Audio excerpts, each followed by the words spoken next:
बिस्मिल्लाहिर्रहमानिर्रहीम। Dear students, अस्सलाम वालेकुम।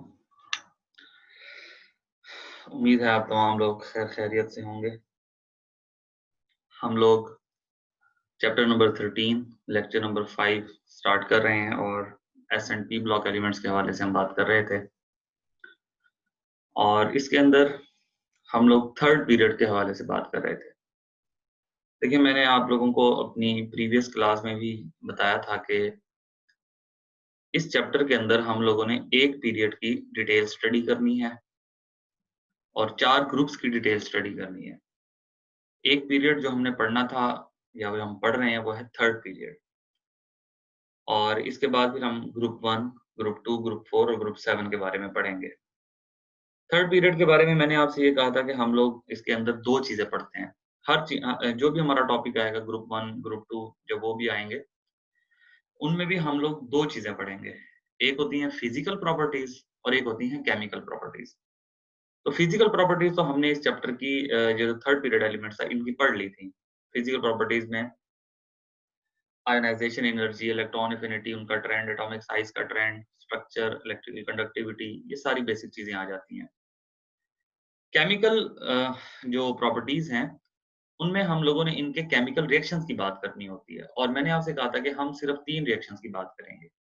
एक रिएक्शन विद वाटर, दूसरा रिएक्शन विद ऑक्सीजन और तीसरा रिएक्शन विद क्लोरीन। तो कल हम लोगों ने थर्ड पीरियड एलिमेंट्स के 2 रिएक्शन देखे थे, एक रिएक्शन विद वाटर और रिएक्शन विद ऑक्सीजन। एक उसमें रह गया था रिएक्शन विद क्लोरीन। जब हम इनको क्लोरीन से रिएक्ट करवाते हैं तो इनसे क्लोराइड्स बनते हैं।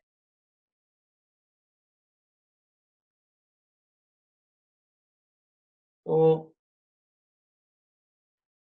देखिए, जब आप इसको वाटर से रिएक्ट करवाते हैं तो ज्यादातर हाइड्रोक्साइड बनते हैं। बेसिक आपको प्रोडक्ट्स भी पता होनी चाहिए।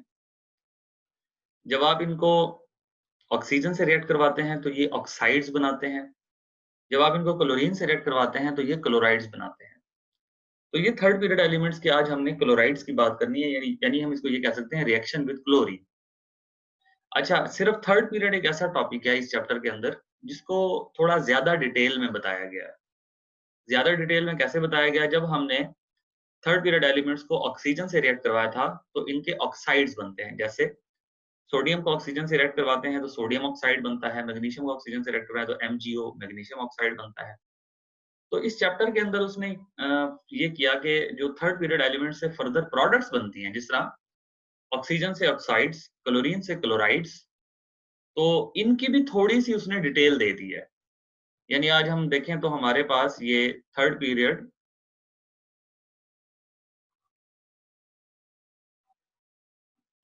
के जो क्लोराइड्स हैं, इसके बाद आप देखें तो हमारा जो नेक्स्ट टॉपिक है वो है physical properties of third period oxides. अब ये ऑक्साइड्स तो हम लोगों ने पहले पढ़ा था कल वाले लेक्चर में कि जब इनको ऑक्सीजन से रिएक्ट करवाते हैं तो ये ऑक्साइड्स बनाते हैं।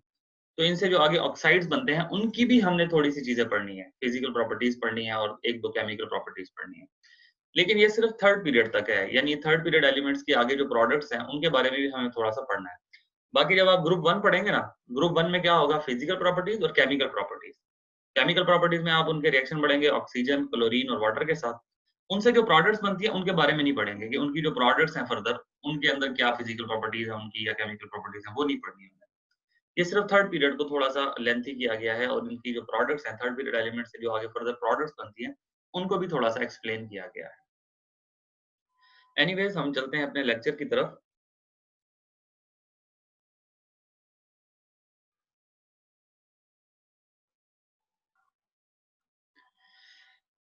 बिफोर स्टार्टिंग केमिकल रिएक्शन और reaction with chlorine with third period elements, मैंने ये शायद ये पहले मुझे बता देना चाहिए था, लेकिन एनीवेज आज मैं आपको इसकी एक बहुत इंफॉर्मेटिव जो चीज़ है, आप लोगों को अगर ऑक्सीडेशन स्टेट्स पता होंगी एलिमेंट्स की तो आपके लिए रिएक्शन लिखना मुश्किल नहीं होगा। आपको प्रोडक्ट जज करना बहुत आसान होगा। अब सोडियम पहले ग्रुप से है तो इसकी जो ऑक्सीडेशन स्टेट होती है ये +1 होती है। मैग्नीशियम दूसरे ग्रुप से है, इसकी ऑक्सीडेशन स्टेट +2, क्योंकि ये इनके वैलेंस शेल के मुताबिक लिखी जाती है। सोडियम के वैलेंस शेल में 1 इलेक्ट्रॉन होता है, वो 1 लूज़ करता है तो +1, ये 2 लूज़ करता है +2, ये 3 लूज़ करता है +3। अब इसके वैलेंस शेल में 4 होते हैं, ये 4 लूज़ भी कर सकता है, 4 गेन भी कर सकता है, या ज़्यादातर तो हम इस कोवेलेंट कंपाउंड्स की बात करते हैं, तो इसलिए +4 -4 दोनों हो सकती हैं। ये डिपेंड करता है कि आप सिलिकॉन को किससे जोड़ रहे हैं। देखें, जब आप सिलिकॉन को फास्फोरस के साथ जोड़ेंगे ना, तो फास्फोरस की इलेक्ट्रोनेगेटिविटी ज़्यादा है, तो इस पे नेगेटिव चार्ज आएगा। जिस तरह आपने SiO2 सिलिकॉन डाइऑक्साइड देखा, अब ऑक्सीजन की इलेक्ट्रोनेगेटिविटी ज़्यादा है, तो सिलिकॉन पे पॉजिटिव चार्ज आ जाएगा। लेकिन यही सिलिकॉन अगर आप किसी ऐसे एलिमेंट, ये ऊपर जो एलिमेंट नज़र आ रहे हैं, इनमें से किसी के साथ अटैच कर देंगे, तो फिर इसके ऊपर पॉजिटिव चार्ज नहीं आएगा, इस पे नेगेटिव आ जाएगा, क्योंकि इसकी इलेक्ट्रोनेगेटिविटी ज़्यादा होगी। अलोंग द पीरियड इलेक्ट्रोनेगेटिविटी बढ़ती है, यानी सोडियम से या क्लोरीन की तरफ जब आप जा रहे हैं, तो इलेक्ट्रोनेगेटिविटी बढ़ रही है। फास्फोरस देखें 5वें ग्रुप से, इसके आखिरी शेल में 5 इलेक्ट्रॉन होते हैं, ये +5 भी शो कर सकता है, +3 भी शो कर सकता है। PCl3 में आप देखें फास्फोरस पे +3 चार्ज होता है, PCl5 में आप देखें तो +5 होता है, और इसी तरह इस पे -3 भी चार्ज हो सकता है, अगर आप इसको किसी लेस इलेक्ट्रोनेगेटिव एटम से अटैच करवा देंगे, तो फिर इस पे नेगेटिव चार्ज आ जाएगा और दूसरे एटम पे पॉजिटिव आ जाएगा। Sulphur belongs to 6th group, इसके आखिरी शेल में 6 इलेक्ट्रॉन होते हैं, ये +6 भी शो कर सकता है, -2 भी शो कर, इसको अपना शेल कंप्लीट करने के लिए देखें ना, 2 इलेक्ट्रॉन की जरूरत है। अगर ये 2 गेन कर लेगा तो -2, और अगर 6 इसके पास हैं, तो अगर इसको किसी इलेक्ट्रोनेगेटिव एटम के साथ जोड़ दिया जाएगा, तो फिर ये पॉजिटिव में शो करेगा, +4 भी होती है, +6 भी होती है, +2 भी होती है, कोई भी इसकी ऑक्सीडेशन स्टेट हो सकती है, लेकिन जो मोस्ट कॉमन है वो ये 2 हैं। क्लोरीन देखें तो +7 और -1 2 तरह की ऑक्सीडेशन स्टेट्स शो करता है। अगर आपको ये ऑक्सीडेशन स्टेट्स याद हो, तो फिर इनके रिएक्शन लिखना या प्रोडक्ट को जज करना बहुत आसान होता है। फॉर एग्जांपल, आज हमने रिएक्शन विद क्लोरीन देखना है, यानी हम क्लोराइड्स की बात करेंगे, तो पहला हमारा जो थर्ड पीरियड एलिमेंट्स का रिएक्शन है, या जो एलिमेंट है, वो है सोडियम। जब आप सोडियम को क्लोरीन से रिएक्ट करें, अब क्लोरीन का फार्मूला होता है Cl2, सोडियम मेटल होती है Na की फॉर्म में। अभी मैं आपसे बता चुका हूँ कि सोडियम पे +1 चार्ज होता है, तो जब ये क्लोरीन से मिलेगा, तो एक क्लोरीन को अपने साथ अटैच करवाएगा, क्योंकि एक क्लोरीन पे -1 और सोडियम पे +1, तो ये NaCl बन जाएगा, सोडियम क्लोराइड, टेबल सॉल्ट। ये थोड़ी-थोड़ी सी इन्फॉर्मेशन होती है, ये आपने याद करनी है, अगर आप लिख देंगे तो बहुत अच्छी बात है, क्योंकि ये हर रिएक्शन की जो है वो एक खास किस्म की प्रॉपर्टी होती है, या उसके अंदर कोई ऐसी चीज़ें होती हैं जो उसको बाकियों से डिफरेंट बना रही होती हैं। तो देखें, sodium Burns in chlorine with a bright orange flame. अब सोडियम का जो फ्लेम होता है, ये आपने याद रखना है कि ये ऑरेंज कलर का फ्लेम जनरेट करता है क्लोरीन के साथ। White solid sodium chloride is produced. अब जैसा कि हम लोग पढ़ चुके हैं, पहले भी मैंने आपको बताया कि वाटर के साथ जब हमने इसका रिएक्शन देखा था, तो सोडियम के बाद अब नेक्स्ट एलिमेंट होता था मैग्नीशियम। फिर उसके अंदर हम देखते थे कि उसकी रिएक्टिविटी थोड़ी-सी कम हो जाती थी, क्योंकि जैसे लेफ्ट टू राइट जाते हैं, मेटालिक कैरेक्टर भी कम होता जाता है, और एलिमेंट्स की रिएक्टिविटी भी थोड़ी-सी डिक्रीज़ होती जाती है। नेक्स्ट हमारे पास जो इसका एलिमेंट है, वो है मैग्नीशियम। तो मैग्नीशियम भी क्लोरीन के साथ रिएक्ट करता है, और इससे जो सॉल्ट बनता है वो MgCl2, मैग्नीशियम क्लोराइड। अब देखें, सोडियम के केस में 1 क्लोरीन था, NaCl, इधर 2 क्लोरीन है। उसकी वजह यही है कि इसकी ऑक्सीडेशन स्टेट +2 है। Magnesium belongs to second group, ये मैं बता चुका हूँ आपको यहाँ पे। तो +2 ऑक्सीडेशन स्टेट होने की वजह से ये 2 क्लोरीन्स को अपने साथ अटैच करवाता है, ताकि इसका जो चार्ज है वो बैलेंस हो सके। तो MgCl2 इज द प्रोडक्ट। अभी इधर देखें ना, किसी चीज़ के साथ आपको नंबर ऑफ मोल्स इंक्रीज करने की जरूरत नहीं पड़ी। ऊपर आप देख सकते हैं, यहाँ सोडियम 2 करने पड़े थे, क्योंकि क्लोरीन 2 थे ना, तो वो बैलेंस करने के लिए हमें यहाँ पे 2 करना पड़ा था। लेकिन यहाँ पे ऐसा कुछ नहीं है, क्योंकि मैग्नीशियम का चार्ज ही +2 होता है और सोडियम का +1। सिमिलरली मैग्नीशियम से जो नेक्स्ट एलिमेंट है, वो हमारे पास है एल्यूमीनियम। अब एल्यूमीनियम थर्ड ग्रुप से, इस पे चार्ज होता है +3। जब आप इसको क्लोरीन के साथ अटैच करवाएंगे, तो क्लोरीन पे तो होता है -1 और एल्यूमीनियम पे है +3, तो ये 3 क्लोरीन्स को अपने साथ अटैच करवाएगा और AlCl3 बना देगा। बैलेंस करने के लिए हमें यहाँ पर इसके साथ 2 करना पड़ता है, इसके साथ 3, ताकि ये एक होल नंबर की फॉर्म में हमारे पास ये एक इक्वेशन आ जाए। तो 2Al + 3Cl2, 2AlCl3, aluminium chloride. तो एल्यूमीनियम के बारे में भी इंफॉर्मेशन आप देख लें। Aluminium is often reacted with chlorine by passing dry chlorine over aluminium foil heated in a long tube. ये जितने भी रिएक्शंस हैं, ये टेम्परेचर के अंदर होते हैं, यानी टेम्परेचर प्रोवाइड करना पड़ता है, फिर जाकर ये आपस में रिएक्ट करते हैं। एल्यूमीनियम के बाद जो हमारा नेक्स्ट एलिमेंट है, वो है सिलिकॉन। अब सिलिकॉन भी क्लोरीन के साथ रिएक्ट करता है। सिलिकॉन के केस में हमने देखा था, ये वाटर से रिएक्ट नहीं करता, ठीक है, लेकिन ऑक्सीजन के साथ रिएक्ट करता है। तो ये क्लोरीन से भी रिएक्ट करता है। उधर हमने देखा था वाटर से रिएक्ट नहीं करता था, लेकिन ये क्लोरीन से रिएक्ट करता है, क्योंकि क्लोरीन जो है वो ज़ाहिर-सी बात है वाटर के मुकाबले में मोर रिएक्टिव है। तो क्लोरीन, अब सिलिकॉन पे चार्ज होता है +4, क्योंकि क्लोरीन की इलेक्ट्रोनेगेटिविटी ज़्यादा है, इसमें पॉजिटिव चार्ज शो करेंगे, चौथे ग्रुप से, तो ये +4 शो करेगा। +4 होने की वजह से ये 4 क्लोरीन को अपने साथ अटैच करवाता है। देखा ना, ये बड़ी तरतीब के साथ आप इसमें देख सकते हैं। सोडियम पे +1 था, तो इसने 1 क्लोरीन अटैच करवाया। इस पे +2 था, तो इसने 2 क्लोरीन अटैच करवाए। इस पे +3 था, तो इसने 3 क्लोरीन अटैच करवाए। इसमें +4 था तो इसने 4 क्लोरीन को अपने साथ अटैच करवाया। तो ऑक्सीडेशन स्टेट आपने देखा कि कितना मैटर करती है। अगर आपको ऑक्सीडेशन स्टेट पता होगी तो आप इसकी प्रोडक्ट बड़ी इजीली बना सकते हैं कि कितने एटम्स उसके साथ अटैच होंगे। फास्फोरस के बारे में मैंने आपको बताया कि ये 2 तरह के ऑक्सीडेशन स्टेट शो करता है, +3 भी शो करता है, +5 भी शो करता है, -3 भी शो करता है। लेकिन अब चूंकि हम इसको क्लोरीन से रिएक्ट करवा रहे हैं, क्लोरीन इज मोर इलेक्ट्रोनेगेटिव जिसपे -1 चार्ज होता है, तो फास्फोरस भी पॉजिटिव शो करेगा। तो फास्फोरस जो है ये P4 की फॉर्म में एग्जिस्ट करता है। P4 यानी 4 एटम आपस में अटैच होकर एक मॉलिक्यूल की शेप इख्तियार कर लेते हैं, और इसके बारे में मैं आपको जब इसका स्ट्रक्चर पढ़ा रहा था तब भी मैंने आपको दिखाया था इसका स्ट्रक्चर। तो ये क्लोरीन से रिएक्ट करके 2 तरह के क्लोराइड्स बनाता है, PCl3 एंड PCl5। तो phosphorus 3 chloride is a colourless fuming liquid, PCl3, और यहाँ फास्फोरस पे +3 चार्ज है, and phosphorus 5 chloride is an of white solid, PCl5। यहाँ फास्फोरस पे +5 चार्ज। यहाँ भी क्लोरीन की जो है आप कह सकते हैं कि क्लोरीन की जो अमाउंट है उसके ऊपर ये डिपेंड करता है। यहाँ क्लोरीन की अमाउंट है लिमिटेड, लिमिटेड क्लोरीन, और यहाँ पे क्या है आपके पास एक्सेस क्लोरीन। तो लिमिटेड क्लोरीन जब प्रोवाइड करेंगे तो PCl3 बनेगा, कम क्लोरीन फास्फोरस अपने साथ अटैच करवा पाएगा। जब आप ज्यादा क्लोरीन इसको रिएक्ट करवाएंगे तो यहाँ पे देखो ना, 1 मोल है फास्फोरस का और 6 मोल्स क्लोरीन है। यहाँ 1 मोल है फास्फोरस का, 10 मोल्स आपने क्लोरीन के रिएक्ट जो है उसके साथ रिएक्ट करवाए हैं। तो इसलिए यहाँ पर जो प्रोडक्ट है वो PCl5 है और यहाँ PCl3 है। तो इस तरह की छोटी-छोटी बातें हैं जो आपने इस चैप्टर के अंदर, मैंने आपसे पहले भी कहा, याद करने वाली होती हैं। ये अक्सर बच्चे इसमें यहीं पर ही कन्फ्यूज़ होते हैं। इतना मुश्किल होता नहीं है क्योंकि इसमें मेमोराइज़ करने वाला काम ज़्यादा है। चीज़ों को ज़हन में रखना पड़ता है, और वो जब ज़हन से निकल जाती हैं, जब आप इसको लाइट लेते हैं, आप समझते हैं कि यार ये बहुत आसान सी चीज़ है, हम किसी भी टाइम इसको कर लेंगे, तो फिर वो चीज़ें आपके वक़्त के साथ-साथ ज़हन से निकल जाती हैं।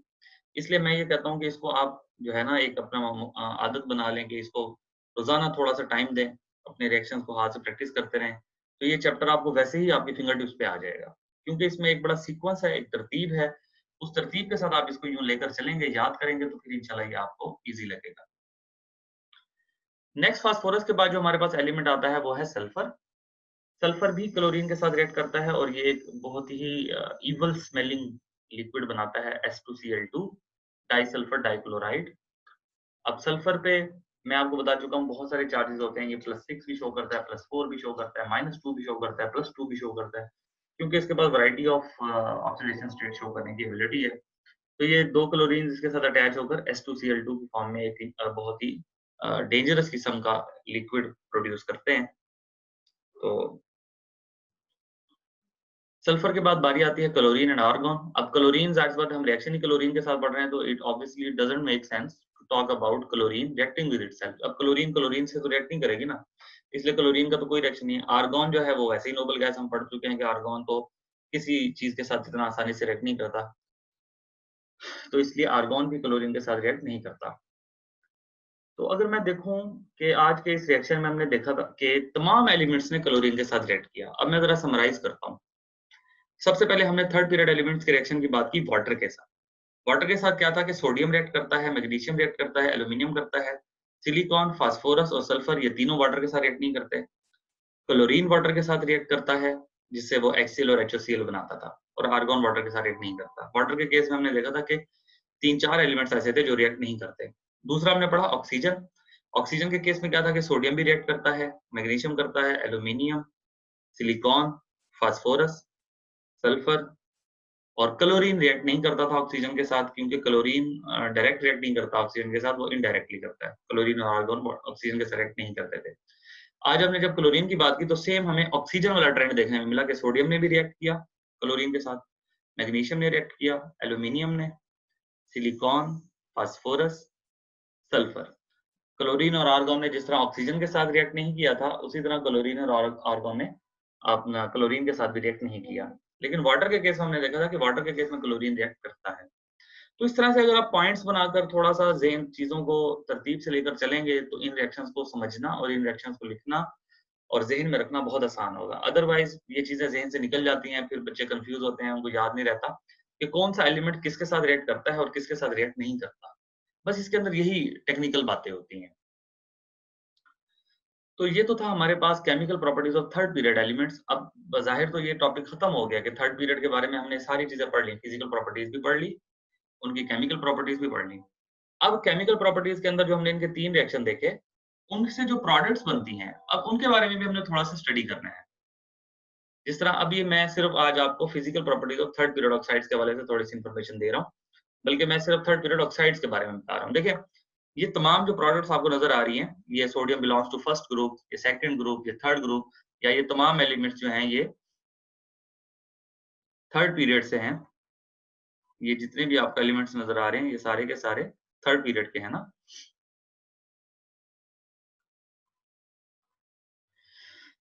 अब हमने ये जो प्रोडक्ट्स आपको नज़र आ रही हैं, ये ऑक्साइड्स हैं, और ये हमने केमिकल प्रॉपर्टीज में रिएक्शन विद ऑक्सीजन के केस में देखे थे कि सोडियम ऑक्सीजन से रिएक्ट करके सोडियम ऑक्साइड बनाता है। ये मैग्नीशियम ऑक्साइड, ये aluminium oxide, silicon oxide, silicon dioxide, phosphorus oxide, फिर सल्फर ऑक्साइड, सल्फर डाई और सल्फर ट्राई, क्लोरीन के केस में। अब ये डायरेक्टली तो नहीं बनते, ये वाले जो 2 ऑक्साइड हैं, ये डायरेक्ट ऑक्सीजन से रिएक्ट करके नहीं बनते, ये इनडायरेक्ट वे में किसी कंपाउंड की डिकम्पोजिशन से ये हमें मिलते हैं। एनीवेज़, बात ये है कि जो हमने रिएक्शन विद ऑक्सीजन के केस में प्रोडक्ट्स पढ़ी थी, ये वही चीज़ें हैं। तो हमने इनके बारे में भी अब थोड़ा-सा स्टडी करना है। तो आज मैं सिर्फ़ आपको इनका एक इंट्रोडक्शन दे रहा हूँ, इनके बारे में बता रहा हूँ कि ये जो आपको लेफ्ट साइड पे नज़र आ रहे हैं, sodium oxide, magnesium oxide and aluminium oxide, ये है मेटालिक ऑक्साइड। क्योंकि ये मेटल्स के साथ अटैच है तो इसलिए ये मेटालिक हैं। और सिलिकॉन से लेकर आगे फास्फोरस, सल्फर और क्लोरीन, ये वाले जो ऑक्साइड्स हैं, ये हैं नॉन मेटालिक ऑक्साइड। अब याद रखें कि जो मेटालिक ऑक्साइड्स होते हैं, they are basic in nature, और ये जो नॉन मेटालिक ऑक्साइड्स होते हैं, ये एसिडिक इन नेचर होते हैं। तो अब आपने क्या करना है, अब हमने थर्ड पीरियड ऑक्साइड्स के अंदर हमें उसी तरह से जिस तरह हमने थर्ड पीरियड के बारे में पढ़ा था, अब थर्ड पीरियड की जो प्रोडक्ट्स हैं उनके बारे में पढ़ना है, तो वही 2 चीजें पढ़ेंगे। पहले हम इन ऑक्साइड्स की, ये जो आपको ऑक्साइड्स नजर आ रहे हैं, इनकी फिजिकल प्रॉपर्टीज पढ़ेंगे। फिजिकल प्रॉपर्टीज में क्या चीज आ जाएगी, इनका स्ट्रक्चर आ जाएगा, इनकी इलेक्ट्रिकल कंडक्टिविटी आ जाएगी, कुछ इनकी बेसिक चीजें होंगी, और दूसरा फिर इनकी होगी केमिकल प्रॉपर्टीज, और उसमें हम देखेंगे कि इनके 1-2 रिएक्शंस होंगे जिसमें हम इनकी नेचर के हवाले से डिस्कशन कर लेंगे। जिस तरह हमने ऑक्साइड्स के बारे में पढ़ा थर्ड पीरियड ऑक्साइड, इसी तरह हम थर्ड पीरियड क्लोराइड्स के बारे में पढ़ेंगे। ये जो थर्ड पीरियड के क्लोराइड्स होते हैं, इनकी नेचर क्या होती है, इनके रिएक्शंस किस तरह के होते हैं। तो थर्ड पीरियड के जो प्रोडक्ट्स हैं उनको भी बताया गया है इस चैप्टर के अंदर। अदरवाइज जो थर्ड पीरियड का टॉपिक था वो एक किस्म का हमारा खत्म हो चुका है। आप बाकी जब टॉपिक आएंगे ना, ग्रुप्स आएंगे, जब ग्रुप 1 ग्रुप 2, उनमें देखेंगे आप फिजिकल और केमिकल प्रॉपर्टीज पढ़ेंगे, उसके बाद वो टॉपिक खत्म हो जाएगा। उनसे जो प्रोडक्ट्स बनती हैं उनके ऊपर आप बात नहीं करेंगे। एनीवेज, ये ऑक्साइड्स के फार्मूलाज हैं, ये आपने याद करने हैं। ये भी इनकी ऑक्सीडेशन स्टेट की बेस पर है। देखें, ऑक्सीजन पे -2 चार्ज होता है, -2 चार्ज होने की वजह से देखें 2 सोडियम इसके साथ अटैच है। ये मैग्नीशियम पे +2 होता है तो 1 ऑक्सीजन अटैच है। अब यहाँ एल्यूमीनियम पे +3 होता है तो इसलिए इसका फार्मूला Al2O3 है। सिलिकॉन पे +4 होता है तो इसलिए फार्मूला SiO2 है। Phosphorus different oxidation state show करता है, लेकिन ऑक्सीजन -2 शो करता है तो इसलिए इसके 2 फार्मूलाज बनते हैं। सल्फर +4 और +6, यहाँ +6 शो कर रहा है SO3 के केस में, और यहाँ +4 शो कर रहा है। यहाँ पे क्लोरीन देखें तो -1 और +7, 2 तरह की ऑक्सीडेशन स्टेट शो कर रहा है। यहाँ देखें तो ये -2 है ना, तो ये +1 शो कर रहा है यहाँ पे। और यहाँ पे देखें ये -14 है तो इस पे ओवरऑल +14 होगा, एक पे +7 होगा। तो यहाँ क्लोरीन की ऑक्सीडेशन स्टेट्स आप निकाल सकते हैं। तो ये बच्चे हमारे पास था थर्ड पीरियड ऑक्साइड्स के हवाले से। नेक्स्ट जो हमारा टॉपिक आएगा वो इन्हीं ऑक्साइड्स की कुछ प्रॉपर्टीज को हम पढ़ेंगे। और तब तक के लिए अल्लाह हाफिज। तो हमें याद रखिएगा, इंशाल्लाह नेक्स्ट क्लास में आपसे मुलाकात होगी। अल्लाह हाफिज।